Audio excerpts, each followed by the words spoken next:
telling children they're non-binary or telling them they might be born into the wrong body is ideological grooming. That's what it is, and these kids would not have come up with these ideas had adults not planted them in their And you've heads. said things like they're all nonsense. That's the thing you've said. No, I said that central figures in the trans movement are nonsense, and I'm afraid again it's true. John Money, who invented the theory of gender identity, he transitioned one of two twins and sexually abused them while they were in his care. But what I'm getting at, I suppose, here is that this is a very toxic area. You know this. You know this better than anyone. There are some people who are trans people who just want to be left alone.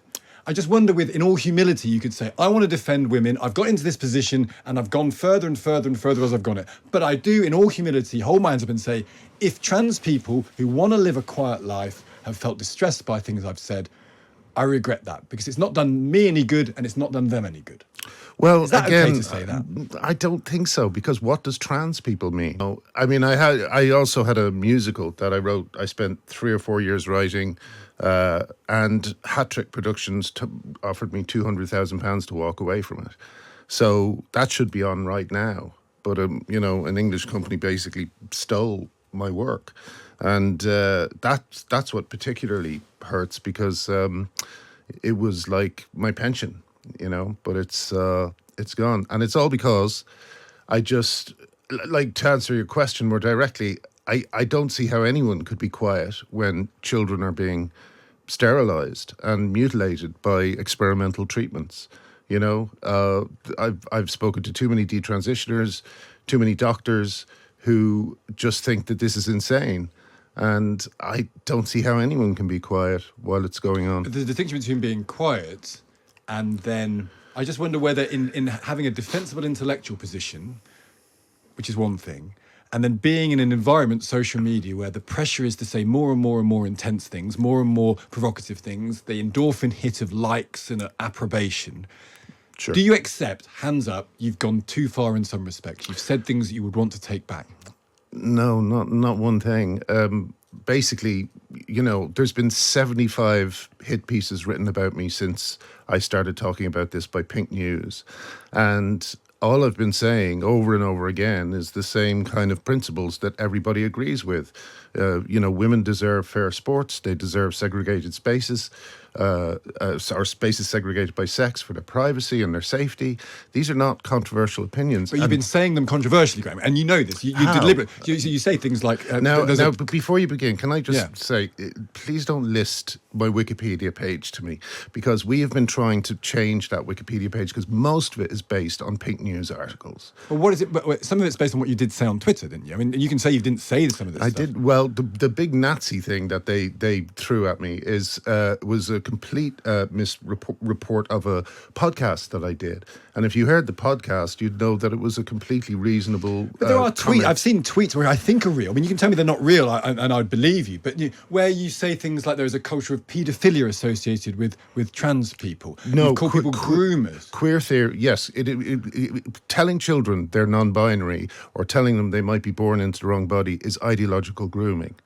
That's what it is, and these kids would not have come up with these ideas had adults not planted them in their heads. And you've said things like they're all nonsense. That's the thing you've said. No, I said that central figures in the trans movement are nonsense, and I'm afraid again it's true. John Money, who invented the theory of gender identity, he transitioned one of two twins and sexually abused them while they were in his care. But what I'm getting at, I suppose, here is that this is a very toxic area. You know this. You know this better than anyone. There are some people who are trans people who just want to be left alone. I just wonder, in all humility, you could say, I want to defend women. I've got into this position and I've gone further and further and further as I've gone it. But I do, in all humility, hold my hands up and say, if trans people who want to live a quiet life have felt distressed by things I've said, I regret that because it's not done me any good and it's not done them any good. Well, is that again, okay to say that? I don't think so, because what does trans people mean? I mean, we're told that Eddie Izzard is the same as a dysphoric 16-year-old girl who hates her body. They have nothing in common. So I think that the very word trans is a dishonest umbrella that contains too many people for it to be a useful descriptor, So I just think that, and here's the other thing. if obviously I'm Irish and I'm a comedian, so my kind of approach to this is going to be blunt and comic. But Rosie Duffield says the same things, J.K. Rowling says the same things, and they try to destroy her. They do it for everybody, no matter how polite you are. And at the start of all this, I was extremely polite. I wouldn't misgender people. I wouldn't do any of the. I observed all the taboos that we're supposed to observe at the moment. But is that just courtesy? Is there a danger, though, that you can confuse being forthright and comic with a lack of courtesy? What I'm getting at is you have deeply felt beliefs. Mm-hmm. People get upset, and and people who are trans can be vulnerable. They're having difficult times in their life, and they may well read stuff that you've written and feel worse because of it. Again, I don't think I've written anything that's not defensible or true. The thing about preferred pronouns and the idea that it's just a form of courtesy is, if I use preferred pronouns for Eddie Izzard, then I also have to use them for Adam Graham, the double rapist who was nearly admitted to a female prison in Scotland, or Andrew Miller, who recently was arrested for kidnapping a young girl and raping her. If Eddie Izzard is a woman, then these two guys are women, and there's nothing we can do to protect the women in our lives if these spaces are open to either sex. And every woman who is in one of these spaces and a trans-identified man comes in, they don't know if it's Andrew Miller or nice Eddie Izzard. I understand that point. Do you accept, though, that even in the era of social media, the endorphin rush of the excitement of that instant communication isn't necessarily healthy? In general, yeah. And I think it has led to a kind of a coarsening. But again, like, you look at J.K. Rowling when she was publishing art by her fans, her young fans, when her book came out, The Ichabog, I think it was called. Trans activists posted pornography in the replies beneath it. And I think that when we are attacked, it's usually for, as I say, saying these defensible, reasonable things that should be talked about, that have to be talked about, and they just get off scot-free for sending rape and death threats. Have you spoken to J.K. Rowling? No. Do you think she would agree with you? On most things, yeah. I just think she's kind of rowing her own boat, and she doesn't want to get like, I mean, the J.K. But I don't know why. J.K. Rowling, I talk about my 75 hit pieces in Pink News, but J.K. Rowling, when she defended Maya Forstater, there were 42 stories about her in a single week by Pink News. And the editor of Pink News is married to an ex-Mermaids trustee. So, like, there's money behind this. There is embarrassment of people who followed it.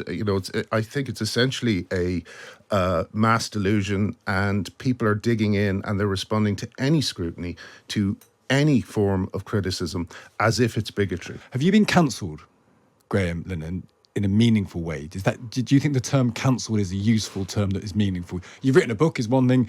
No one will ever be able to take away that you've written one of the great comedies of all time in Father Ted. That's untakeawayable. Mm-hmm. Have you been cancelled? Well, it depends. I mean, it's how you look at it, really. Like, I got a book out, which is great, but we had to keep it a secret until a month before it came out. It's being hidden in some bookshops. I bet it's hard to find in Waterstones. It's pretty, yeah. That's what I'm hearing reported. But apparently, every Waterstones, there's like a power battle going on between people who love books and people who are basically activists. So, some shops it's been fine, but in general, overall, yeah, I don't really get. What the strange thing about this whole fight is, it's so hard to know where you are because no one will talk about it.